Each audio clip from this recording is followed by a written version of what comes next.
आता ठाकरे गटाचे खासदार संजय राऊत सध्या बोलतायत। आपने जो औरंगजेब का बयान दिया उसको लेके कहीं कंप्लेंट हुई है और उसको लेके काफी विवाद हो रहा है, क्या कहना चाहिए? इतना भारतीय जनता पार्टी का औरंगजेब के ऊपर प्यार उमड़ आया है। इतना प्रेम क्यों है औरंगजेब के ऊपर? औरंगजेब एक शासक था और उस शासक ने महाराष्ट्र के ऊपर बार बार हमले किए, अत्याचार किए, लूट की। उसका जन्म गुजरात में हुआ था। क्या ये गलत है मोदी जी ने या भारतीय जनता पार्टी ने? उस बारे में फिर हमें इतिहास बताना चाहिए कि औरंगजेब का जन्म कहाँ हुआ था। जैसे हम गर्व से कहते हैं छत्रपति शिवाजी महाराज, शाहू फुले अंबेडकर, बाला साहब ठाकरे, ये सब महान योद्धा जिनका जन्म महाराष्ट्र में हुआ, हम गर्व से कहते हैं। महात्मा गांधी, सरदार वल्लभ भाई पटेल जैसे महान नेताओं का जन्म गुजरात में हुआ है। आई रिपीट, महान नेताओं का जन्म गुजरात में हुआ। उसी तरह से एक औरंगजेब का जन्म जिसने पूरे देश को अपने पकड़ में लेने की कोशिश की थी, खास करके महाराष्ट्र के साथ संघर्ष किया था, उसका जन्म औरंगजेब का जन्म गुजरात में हुआ, दाहोद में। उसमें मैंने गलत क्या कहा है? तो जिस मिट्टी में औरंगजेब का जन्म हुआ है उस मिट्टी का थोड़ा गुण धर्म वहाँ के राज्यकर्ताओं को लगा होगा। उसी तरह से मोदी जी और शाह जी उसी तरह से महाराष्ट्र के ऊपर हमले कर रहे हैं, महाराष्ट्र को तोड़ने की कोशिश करते हैं, महाराष्ट्र लूटने की कोशिश करते हैं। उसमें मिर्ची लगने की क्या ज़रूरत है किसी को? मैंने तो किसी को औरंगजेब नहीं कहा है कि ये एक विकृति है, एक वृत्ती है। जे महाराष्ट्रावर चाल करून येतील त्यांना गाडू, व्यक्तिगत नाही। हा इतिहास आहे। हे संयुक्त महाराष्ट्राच्या लढ्यापासून ही भाषा आम्ही बोलतो। ज्यांनी महाराष्ट्रावर हल्ले करून महाराष्ट्राला खतम करण्याचा प्रयत्न केला त्यांना याच मातीत आम्ही गाडलेलं आहे। मग अफजल खान असेल, शाहिस्ते खान असेल, औरंगजेब असेल, असे अनेक लोक आहेत ज्यांनी महाराष्ट्रावर हल्ले केले, त्यांना आम्ही गाडलं। महाराष्ट्र हा आम्ही संघर्ष करून मिळवलेला आहे, हौतात्म्य देऊन मिळवलेला आहे। याच्यामध्ये काय चुकीचं आहे का? नाही ना। एवढं त्यांना मिरच्या झोंबायचं कारण काय? मग औरंगजेबाचे लावा, तुमच्या मोदींच्या बाजूला फोटो लावा।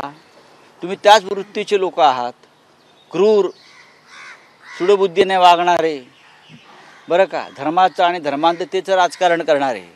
प्रधानमंत्री का बयान आया कि बाला साहब ठाकरे की जो शिवसेना है उसकी नकली संतानों को जिस तरह से वो भाषा यूज कर रहे, इस तरह से कहा। अगर उद्धव ठाकरे जी को कोई नकली संतान कहते हैं बाला साहब ठाकरे जी का और शिवसेना का, तो ये महाराष्ट्र का अपमान करते हैं। एक देवता समान माता पिता थे बाला साहब ठाकरे और माँ साहब मीनाताई ठाकरे। पूरी महाराष्ट्र उनकी पूजा करता है। शायद मोदी जी ये भूल गए हैं, मोदी जी के दिमाग में कुछ गड़बड़ लगती है आजकल। और अगर कोई बाला साहब ठाकरे और माँ साहब मीनाताई ठाकरे का अपमान इस तरह से करता है तो महाराष्ट्र सहन नहीं करेगा। आप अपने संतान की बात करिए, अगर किसी को संतान होगी तो आपकी असली संतान। हमने ये उसका नोटिंग किया है महाराष्ट्र की जनता ने। नकली संतान पुन्हा नकली शिवसेना, आता नकली संतान काय? माननीय हिंदुहृदय सम्राट बाळासाहेब ठाकरे आणि माँसाहेब मीनाताई ठाकरे यांच्या बाबतीत अत्यंत दळभद्र विधान नरेंद्र मोदींनी केलेलं आहे। अत्यंत देवता समान अशी व्यक्तिमत्व होती आणि ही दोन्ही व्यक्तिमत्व, माँसाहेब मीनाताई ठाकरे एक मांगल्य मूर्ती, हिंदुहृदय सम्राट बाळासाहेब ठाकरे, या दोघांनाही, या दोन्ही व्यक्तिमत्वांना महाराष्ट्र पूजतो। त्यांना तुम्ही नकली म्हणता? ही तुमची हिम्मत? आणि म्हणून आम्ही म्हणतो तुम्ही औरंगजेबाची संतान आहात, तुम्ही औरंगजेबाचे वंशज आहात. हे जे म्हणतोय ना आम्ही, जर तुम्ही हिंदुहृदय सम्राट बाळासाहेब ठाकरे आणि माँसाहेब मीनाताई ठाकरे यांना नकली म्हणत असाल आणि आम्ही सगळी त्यांची संतान आहोत, ही 11 कोटी जनतेवर त्यांनी पुत्रवत प्रेम केलेलं आहे, आम्हाला घडवलं आहे, त्यांना जर तुम्ही नकली म्हणत असाल आणि आम्हाला नकली संतान म्हणत असाल, हा प्रश्न फक्त शिवसेना पक्षप्रमुख उद्धव ठाकरे यांचा नाही आहे. या महाराष्ट्रावर ममतेची पाखर घालणाऱ्या बाळासाहेब ठाकरे आणि माँसाहेबांच्या अपमानाचा विषय आहे. आणि तेलंगणात जाऊन या औरंगजेबाच्या संतानांनी अशा प्रकारे भाषा करणं महाराष्ट्राविषयी हे बरोबर नहीं. सर, आपकी पार्टी के नेता है, एमपी है, उन्होंने कहा कि श्रीकांत शिंदे के माथे पे लिखना चाहिए कि वो गद्दार बेटे हैं, और बाद में संजय निरुपम का भी बयान आया कि देखिए, किसी का बयान आता है उसका ऊपर मैं मेरा वक्तव्य नहीं देता हूँ.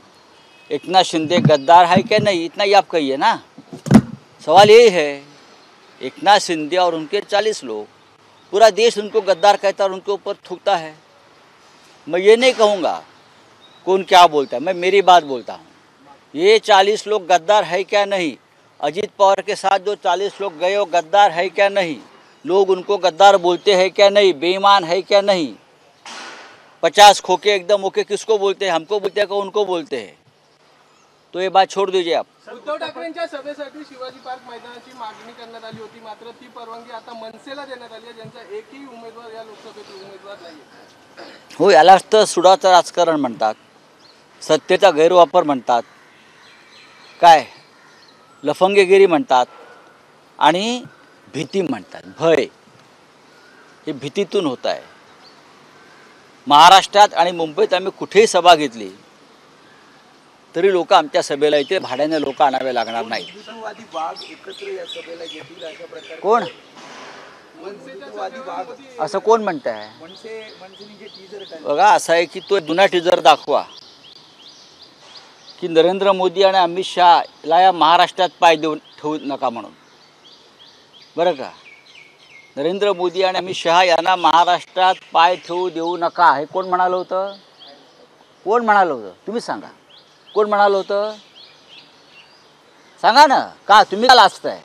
तुम्हीच बातम्या दाखवल्यात ना अशा. मग आता हे वाघ एकत्र येत आहेत, लांडगे आहेत, लांडगे आहेत. उत्तर पश्चिम सीट से आपके उम्मीदवार हैं अमोल कीर्तिकर, उनको लेकर बीजेपी द्वारा आरोप लगाया जा रहा है कि उनकी कैंपेनिंग में 1993 ब्लास्ट के जो आरोपी हैं, ये गलत है, ये गलत है. ये बीजेपी का पूरा एक षड्यंत्र होता है. अपने लोग घुसा देते हैं अंदर और फोटो निकाल देते हैं. हमको मालूम नहीं, हज़ारों की संख्या में भीड़ आती है, लाखों की संख्या में भीड़ आती है. अमोल कीर्तिकर जीत रहे हैं. केंद्रीय निवडणूक आयुक्तांची आज इंडिया ब्लॉक भेट घेणार आहे. होय. त्या प्रकारे तफावत झाली. तुम्ही स्वतः जाणार आहात का? नाही, आमच्या पार्टीकडून प्रतिनिधी जातील, एवढंच मी सांगेन. अत्यंत गंभीर मुद्दा आहे. 11-12 दिवसांनी 10% मतदान हे वाढवतात. हा एक संशोधनाचा विषय. चला, थँक्यू. जेलची पक्ष बदल असं म्हटलं रवींद्र वायकरनी. मला कोण? रवींद्र वायकर असं म्हणतात आहे की जेलची पक्ष बदल असे दोनच मार्ग माझ्यासमोर होते, असं रवींद्र वायकर म्हणतात. ते खरं बोलले. एकनाथ शिंदेंच्या समोर, एकनाथ शिंदेंची सुद्धा तीच भूमिका होती, जेल की गद्दारी. त्यांनी जेलच्या ऐवजी गद्दारी म्हणजे पक्षांतर, आणि बहुतेक त्यांच्याबरोबरच्या सगळ्या लोकांनी तोच मार्ग स्वीकारला. जेलमध्ये जाण्याची हिंमत या लोकांनी दाखवली नाही कधीच. आम्ही दाखवली. आम्ही पक्षांतर नाही केलं, आम्ही जेलमध्ये गेलो. या देशाच्या स्वातंत्र्य लढ्यामध्ये अनेक स्वातंत्र्यवीरांनी ब्रिटिशांची शरणागती पत्करली नाही, जेलमध्ये गेले आणि हौतात्म्य पत्करलं. छत्रपती शिवाजी महाराजसुद्धा त्यातलेच. त्याच्यामुळे या सगळ्या लोकांना कोणत्याही स्वातंत्र्य लढ्यातील क्रांतिकारकाचं नाव घ्यायची अवकात नाही. शिवाजी महाराजांचं नाव त्याने घेऊच नाही. हे सगळे योद्धे लढवय्ये होते. आपण शरणागत झालेला आहात, आपण गुलामी पत्करलेली आहे. तुम्ही त्या पद्धतीनंच बोललं पाहिजे, जगलं पाहिजे. उगाच छात्या फुगवून बोलू नका. जय हिंद. तर संजय राऊत यांनी मोदी, शहा आणि भाजपवरती पुन्हा टीका केलेली आहे आणि त्यासोबतच राज ठाकरे यांच्यावरही टीका केलेली आहे. एबीपी माझा, उघडा डोळे बघा नीट.